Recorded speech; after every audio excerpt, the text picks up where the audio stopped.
To install the front panel board assembly, route the cables through the corresponding hole in the chassis.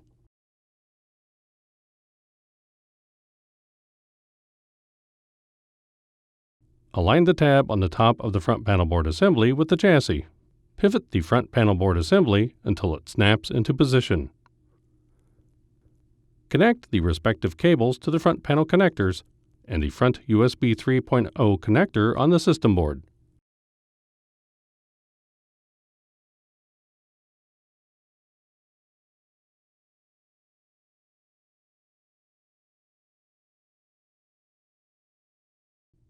Install the system fan.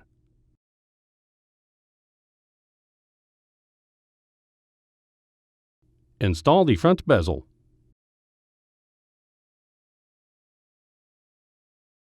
Install the front door.